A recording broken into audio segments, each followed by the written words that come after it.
Welcome back. Picking up at number 25.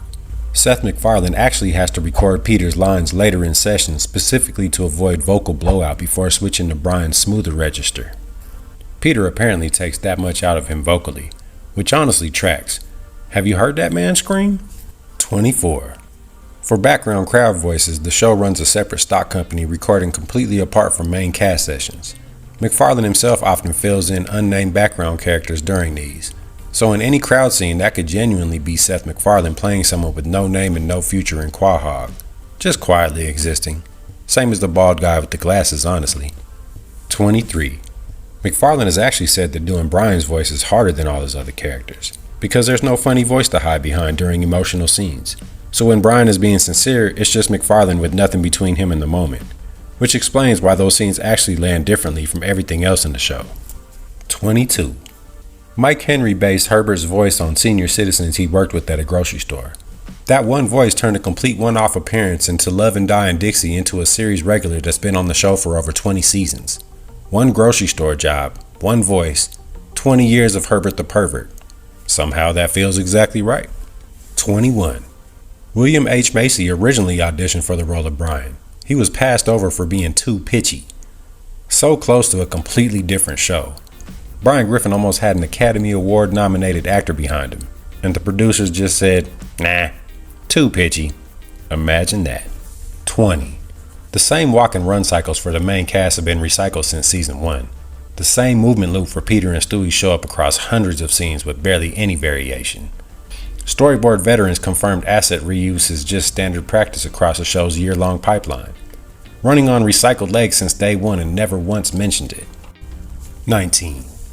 Peter's knee spraining gag from Wasted Talent, where he clutches his knee and hisses for a full 25 seconds, was reused almost frame for frame in Brian Goes Back to College. MacFarlane confirmed in DVD commentary he enjoys making gags run a little longer than they should. 25 seconds of knee hissing is all the proof anyone needs of that. 18. The second chicken fight in Blind Ambition reuses the exact shot of Peter grabbing Ernie by the throat, both falling, Ernie hitting the floor face first, directly from the boom. Every fight ends the same way. Ernie drops, Peter walks, Ernie's eye opens. One sequence, 5 fights, 15 seasons. They found it once and never let it go. 17. The fifth chicken fight in Big Fat clocks in at 6.5 minutes, the longest in the show's history, mostly by repeating set pieces from earlier fights. Parts of the same fight have shown up across different seasons. People cheered every single time. You genuinely cannot teach that. 16. Cutaway Land in season 19 just went ahead and confirmed the whole shortcut. Peter physically arranges cutaway characters like props backstage and uses the system to move himself across town. The show confirmed its own production trick inside the episode that was actively using it. Bold, even for Family Guy. 15. In drunken clam scenes throughout the entire run, the same background patrons repeat identical movements on a loop. Glass up, glass down, glass up again. In the pilot, background props sit completely still during dialogue. The show has been on autopilot in the background since episode 1. Nobody ever called it out. 14. The sequences played in reverse in Yagaland were actually animated that way from scratch. The animators built the entire sequence backwards rather than filming it normally and reversing it after, which means somebody sat down and deliberately animated everything in reverse order just for a gag most people watched once and forgot about. Respect that commitment, honestly. 13. Cleveland's No, No, No, No, No from Hell Comes a Quahog was reused every time the bathtub gag came back, then carried directly into the Cleveland show on the same vocal take. One recording, dozens of episodes, 2 separate TV shows. Cleveland has been falling on the same audio track for nearly 20 years. Still lands every time. 12. In Back to the Pilot, the TV has no power cord. The season 2 end credits disclaimer misspells fictitious across the entire season. The show knew about these quirks and just left them in. It just decided they belong there now. 11. In Whistle While Your Wife Works, Peter retrieves his smut books using the code 10221976. That number is the actual real birthday of animation director Greg Colleton. And the guy behind the desk in that scene is also named Greg. The writers hid a real person's birthday inside a smut book retrieval scene and said nothing about it for years.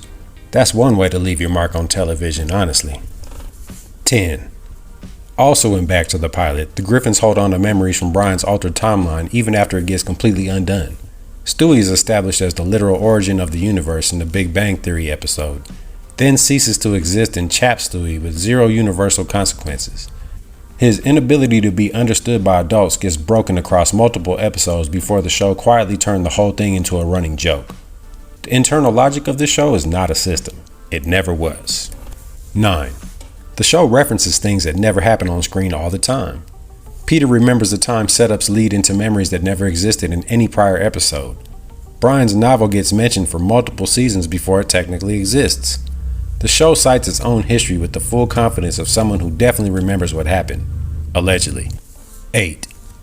Joe gets paralyzed and the hero sits next door, regains the ability to walk, then shoots himself in the spine to re-paralyze himself, all in the same episode. In Brokeback Swanson, he becomes a quadriplegic and recovers by the next one. Peter gets shot and dismembered in cutaways across nearly every season with zero lasting damage.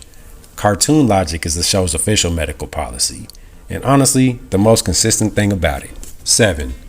Stewie celebrated his first birthday in Chitty Chitty Death Bang in Season 1, and stayed 1-year-old for 15 straight seasons.